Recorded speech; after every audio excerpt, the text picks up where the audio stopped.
Bismillahirrahmanirrahim. Assalamualaikum warahmatullahi wabarakatuh. Pada kali ini kita sampai pada materi tentang struktur dan peranata sosial. Pada dasarnya kita sebagai manusia ini hidup dalam lingkungan yang serba berperanata. Artinya segala tindakan dan perilaku kita akan diatur menurut cara-cara tertentu yang telah disepakati bersama. Misalnya seorang ayah dalam satu keluarga akan dilayani sekaligus terikat oleh seperangkat aturan. Misalnya setiap pagi akan disediakan minuman kopi atau teh beserta kudapannya oleh seorang yang berkedudukan sebagai istri. Sekaligus ia akan terikat oleh seperangkat aturan tertentu. Misalnya dia harus melindungi keluarganya, bertanggung jawab atas anak-anaknya, dan seterusnya. Nah, itu semua adalah bagian dari contoh dalam peranata keluarga. Apa sebetulnya yang dimaksud dengan peranata sosial itu? Ada beberapa definisi peranata sosial. Jadi yang pertama, menurut Hartan dan Hunt mendefinisikan bahwa peranata sosial itu sebagai lembaga sosial, yaitu sistem norma untuk mencapai tujuan atau kegiatan yang oleh masyarakat diandang atau dianggap penting. Selanjutnya, menurut Kunjar-Ningrat, dia menyatakan bahwa peranata sosial itu merupakan sistem yang menjadi wahana yang memungkinkan warga masyarakat untuk berinteraksi menurut pola-pola atau sistem tata kelakuan dan hubungan yang berpusat pada aktivitas untuk memenuhi kompleksitas kebutuhannya, khususnya dalam kehidupan bermasyarakat. Peranata sosial pada dasarnya bukan merupakan sesuatu yang konkret, dalam arti tidak selalu hal-hal yang ada dalam suatu peranata sosial itu dapat diamati atau dapat dilihat secara empirik. Dan tidak semua unsur dalam suatu peranata sosial mempunyai perwujudan fisik. Bahkan peranata sosial ini lebih bersifat konseptual. Artinya, keberadaannya atau eksistensinya itu hanya dapat ditangkap dan dipahami melalui pemikiran atau hanya dapat dibayangkan dalam imajinasi sebagai suatu konsep yang ada di alam pikiran. Beberapa unsur peranata dapat diamati atau dilihat, misalnya perilaku individu atau kelompok ketika melangsungkan hubungan atau interaksi dengan sesamanya. Proses pelembagaan atau institusionalisasi merupakan suatu proses penggantian tindakan-tindakan spontan dan coba-coba dengan perilaku yang diharapkan, dipolakan, diatur, serta dapat diramalkan. Seperangkat hubungan sosial itu dinyatakan melembaga apabila yang pertama, berkembang sistem yang teratur berkenaan dengan status dan peran yang harus dilaksanakan oleh seseorang dalam melakukan aktivitas untuk memenuhi kebutuhan hidup tertentu. Yang kedua, ada sistem harapan, status dan peran telah berlaku umum dan diterima sebagian besar warga masyarakat. Secara umum, tujuan utama peranata sosial selain untuk mengatur agar kebutuhan hidup manusia dapat terpenuhi secara memadai, juga sekaligus untuk mengatur agar kehidupan sosial para masyarakat dapat berjalan dengan tertib dan lancar sesuai dengan kaedah yang berlaku. Contohnya, pranata keluarga mengatur bagaimana keluarga harus merawat atau memelihara anggota keluarga yang lain. Pranata pendidikan mengatur bagaimana sekolah harus mendidik anak-anak sehingga dapat menghasilkan lulusan yang handal. Tanpa adanya pranata sosial, kehidupan manusia dapat dipastikan bakal porak-poranda karena jumlah prasarana atau sarana untuk memenuhi kebutuhan manusia itu relatif terbatas. Sementara jumlah orang yang membutuhkannya justru semakin lama semakin banyak. Itulah mengapa semakin lama seiring dengan meningkatnya jumlah penduduk suatu masyarakat, pranata sosial yang di dalamnya juga semakin banyak dan kompleks. Kompleksitas pranata sosial dalam masyarakat desa akan lebih rendah daripada masyarakat kota. Menurut Konjaraningrat, ada beberapa fungsi dari pranata sosial. Yang pertama, untuk memberi pedoman pada anggota masyarakat tentang bagaimana bertingkah laku atau bersikap di dalam usaha untuk memenuhi kebutuhan hidupnya. Dengan adanya fungsi ini, karena pranata sosial telah siap dengan berbagai aturan atau kaedah sosial yang dapat digunakan oleh anggotanya. Yang kedua, untuk menjaga keutuhan masyarakat dari ancaman perpecahan atau disintegrasi sosial. Hal ini mengingat bahwa jumlah prasarana atau prasarana untuk memenuhi kebutuhan hidup manusia itu terbatas adanya, sedangkan orang yang butuh itu semakin lama semakin banyak, sehingga hal tersebut akan memungkinkan timbulnya persaingan atau kompetisi di dalam masyarakat. Yang ketiga, juga berfungsi untuk memberikan pegangan dalam melakukan pengendalian sosial. Sanksi-sanksi atas pelanggaran norma sosial merupakan sarana agar setiap warga masyarakat itu dapat menyesuaikan dirinya terhadap norma sosial itu. Sehingga dengan demikian masyarakat bisa tertib dan ketertiban pun dapat terwujud.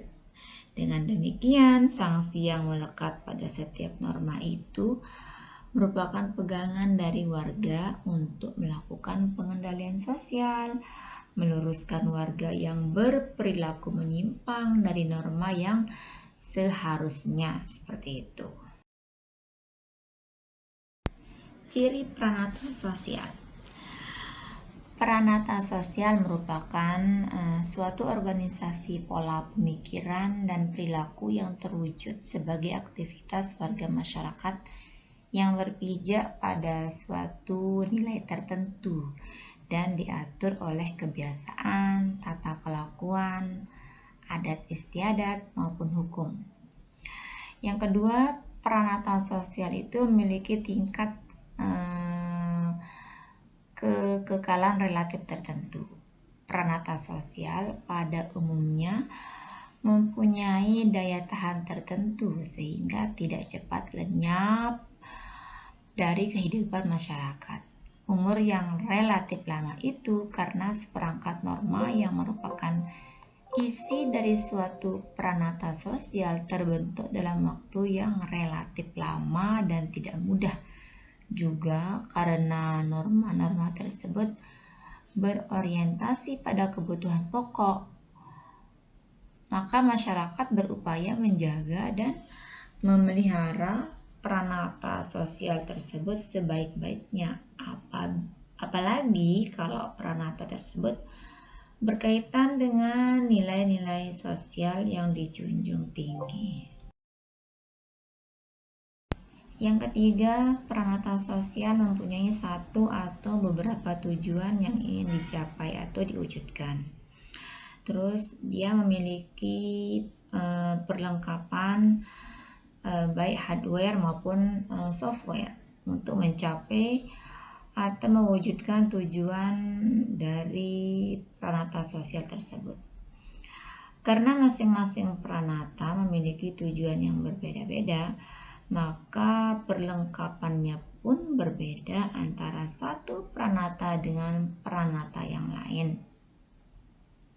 Perlengkapannya misalnya dalam pranata keluarga beda dengan perlengkapan pada lembaga pendidikan, ekonomi, politik maupun agama. Selanjutnya memiliki simbol atau lambang tersendiri. Lambang di samping merupakan spesifikasi dari suatu pranata sosial juga sering dimaksudkan secara simbolis, menggambarkan tujuan atau fungsi dari suatu pranata. Lambang suatu pranata dan berupa gambar, tulisan, atau slogan-slogan yang dapat merupakan representasi atau sekedar menggambarkan spesifikasi dari pranata sosial yang bersangkutan. Seperti contohnya burung Garuda atau bendera merah putih dapat merepresentasikan Indonesia, sedangkan gambar buku dan pena merupakan gambaran dari spesifikasi suatu lembaga pendidikan. Yang selanjutnya memiliki dokumen atau tradisi baik lisan maupun tertulis yang berfungsi sebagai landasan atau sebagai tolak ukur untuk mencapai tujuan serta melaksanakan fungsi. Ada beberapa unsur dari pranata sosial. Yang pertama, unsur budaya simbolik, misalnya cincin kawin dalam lembaga keluarga. Selanjutnya ada unsur budaya manfaat, misalnya rumah atau kendaraan dalam lembaga keluarga. Kode spesifikasi, baik lisan maupun tertulis, misalnya akta atau ikrar nikah dalam lembaga keluarga. Pola perilaku, misalnya pemberian perlindungan dalam lembaga keluarga. Selanjutnya ada ideologi, misalnya cinta dan kasih sayang dalam lembaga keluarga. Tipe-tipe pranata sosial. Menurut perkembangannya dibedakan antara creative dan inactive institution, yaitu pranata sosial yang tumbuh dengan sendirinya dari lembaga yang sengaja dibentuk. Selanjutnya berdasarkan orientasi nilainya dibedakan antara pranata sosial dasar atau basic institution dan subsidiary institution, yaitu lembaga sosial yang berdasarkan nilai dasar dan vital, misalnya keluarga, agama, dan lembaga sosial yang dibangun atas nilai dasar yang tidak penting, seperti contohnya rekreasi. Dari sudut penerimaan masyarakat, ditemukan ada lembaga sosial yang bersanksi dan tidak bersanksi, yakni lembaga sosial yang adanya diharapkan oleh masyarakat, misalnya perkawinan, dan lembaga sosial yang keberadaannya itu ditolak oleh masyarakat, seperti contohnya kumpul kebo. Selanjutnya dari sudut pandang kompleksitas penyebarannya, itu dibedakan dari ada pranata sosial umum dan ada pranata sosial terbatas. Ya, ini merupakan lembaga sosial yang ditemukan dalam setiap masyarakat, misalnya keluarga, dan lembaga sosial yang hanya ditemukan pada masyarakat yang terbatas, misalnya keluarga patrilineal. Yang terakhir, berdasarkan fungsinya, dibedakan antara pranata sosial operatif dan pranata sosial regulatif, yaitu lembaga sosial atau pranata sosial yang fungsinya memproduksi atau menghasilkan jasa ataupun barang kebutuhan masyarakat, dan lembaga yang fungsi utamanya menciptakan keteraturan dalam masyarakat.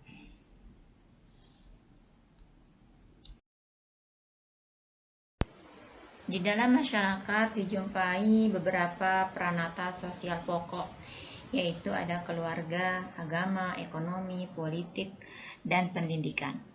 Tapi di samping pranata tersebut ada beberapa pranata lain, seperti pranata ilmiah, pranata keindahan, dan juga ada pranata rekreasi. Namun di sini kita hanya akan membahas yang merupakan dari pranata pokok saja. Yang pertama, pranata keluarga. Keluarga merupakan pranata sosial dasar dan bersifat universal. Keluarga merupakan pusat terpenting dari pranata lainnya. Di masyarakat manapun kita akan menjumpai yang namanya pranata keluarga. Keluarga umumnya digunakan untuk menyebut suatu kelompok yang memiliki nenek moyang yang sama, suatu kelompok yang kekerabatannya disatukan oleh hubungan darah atau perkawinan, pasangan perkawinan dengan satu atau tanpa anak, pasangan perkawinan yang mempunyai anak, atau satu orang atau dua orang janda dengan beberapa anak. Itulah kelompok-kelompok yang oleh beberapa ahli yang masuk dalam kategori keluarga. Jika dilihat dari proses pembentukannya, keluarga itu dibedakan menjadi dua. Ada keluarga konjugal atau disebut dengan conjugal family, atau juga dengan kata lain adalah keluarga inti. Dan yang kedua adalah keluarga konsanguinal atau disebut dengan keluarga kerabat. Keluarga inti merupakan keluarga yang dibentuk oleh perkawinan. Anggota keluarga ini adalah ada suami, istri, dan anak yang belum menikah. Kadang juga dinamakan sebagai the family of procreation.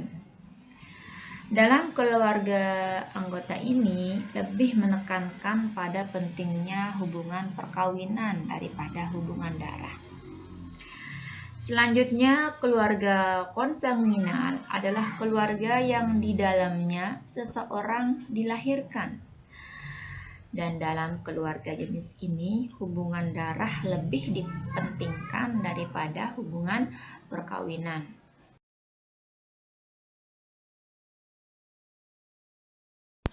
Fungsi keluarga.